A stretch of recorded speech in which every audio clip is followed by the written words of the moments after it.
99.5 The X.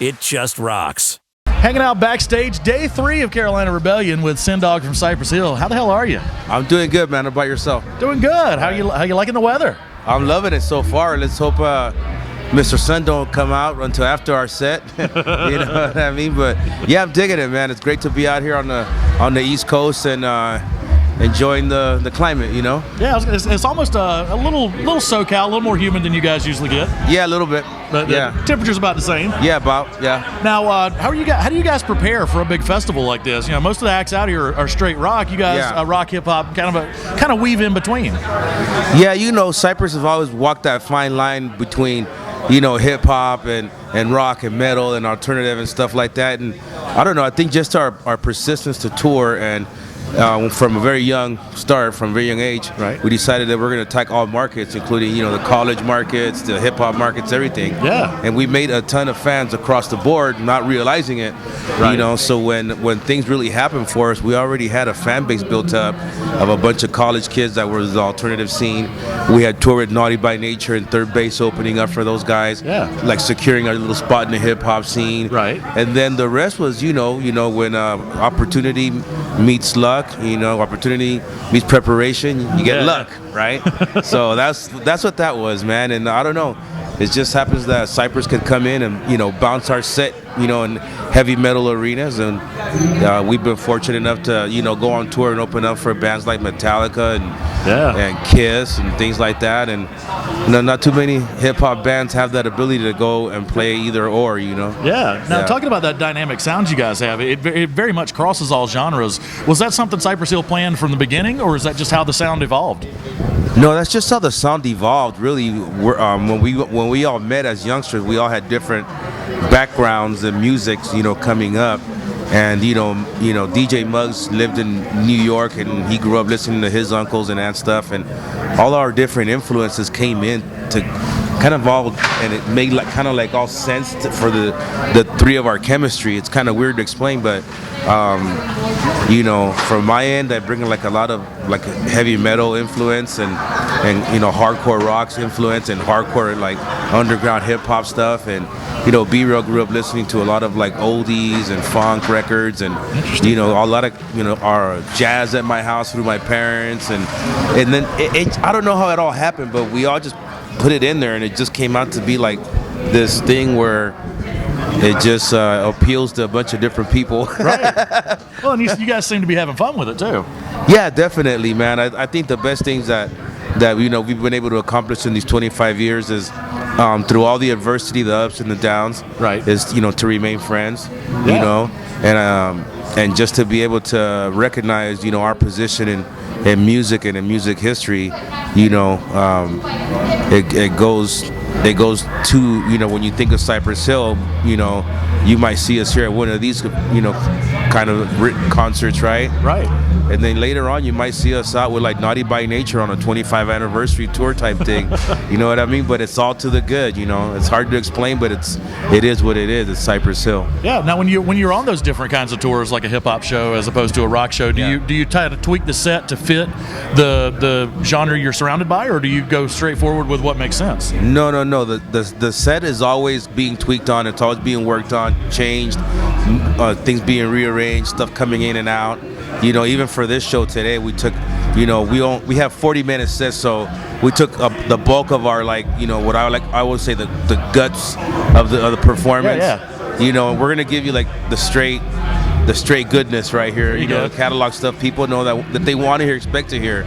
You know what I mean? But we're always working on the set list and, you know, making it longer, shorter, what we're gonna do here, what we're gonna do there. You know, sometimes on stage we'll make audibles and take a song out, put a different one in. Gotcha.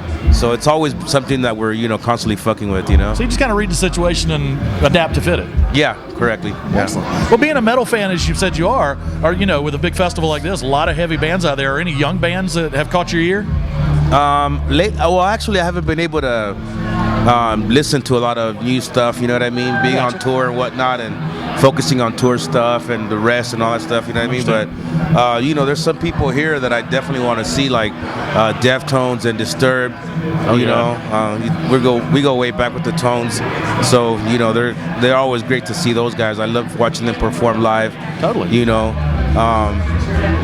and yeah, I would love to see those two acts and whatever else I could catch up on. It'll be, you know, all to the good. Absolutely. You know? Shifting gears a little bit from the music, I know something else Cypress Hill has always been big fans of and big supporters of is legalization of cannabis. Yes. And through you guys' career, it has gone. It's gone from, you know, an absolutely illegal thing across the board to where you're really starting to see a lot of states, both on the medicinal and now on the recreational side. Did you ever think when you guys started out and really started supporting that it would be something you would see during your career or even during your lifetime? You know, not really. I thought maybe, you know, back in, you know, in hindsight, thinking like when I'm an old man, maybe the laws might change or something like that. But I didn't think that the popular culture would catch on to the movement as it did. And I think the fact that medicinal cannabis, medicinal marijuana has proven and is an effective medicine for a lot of ailments is now a fact. And you know, even the non-believer can't, you know, that never was down with weed, has to accept it. You know what I mean? And without making those strides, you know, I think it would have took a much longer time. But all the stuff that we were talking about in the 90s is now happening, coming to pass now. Totally. You know? And, you know, we all learned it from, you know, our generation before us, from Cheech and Chong and, you know, my friends' parents that were hippies, and they would put us up on game at an early age, you know, and that's how we got into it. And that's what we got into, like, knowing what we were smoking and what it's good for and all that stuff. You know, it's a trip to see how far it's come. Where, like, a lot of states are have medical marijuana in place. A lot of states are just straight legal and decriminalized. And I think the whole country's going to go like that sooner than later. Now, in that transitional phase, how important do you think it is that bands like Cypress Hill and some of the other artists that are strong supporters of it keep carrying that torch and keep that movement alive? Yeah, I think that we have to be just as vocal, you know, and out there as we've ever been, you know, especially now that we've gained so much momentum and accomplished so much stuff. You know, we have to stay out there, stay vocal. We can't relax, you know. We have to even be more aware, have more knowledge of what we're talking about now. Because now science and medical people are in, you know, so we have to, you know, we can't be that, man, legalized, dude. You know, we know what we're talking about, you know, we're proving it, you know. Well, and now, like you said, nowadays it's a lot less opinion. There's a lot more, look, here are hard facts that show this is a good thing. Yeah, correct. So, you know, we've had a long fight, but, you know, things are changing for the good in that aspect, you know. It's awesome to see. Switching back to the music, I saw you guys have a new album coming this year. Yeah, Elephants on Acid. It'll be out later this year, like in August, and produced by DJ Muggs, you know. And it's the first time we worked with him in about 9 or 10 years, you know, music-wise. So it's some really interesting stuff, man. I'm really into it. I think it's gonna take people kind of. It's going to knock people over, not knock them over the head, but catch them by surprise, I would say. Very cool. Is it going to be, you know, kind of what we would expect from Cypress Hill, or have you got something we're not expecting coming? Nah.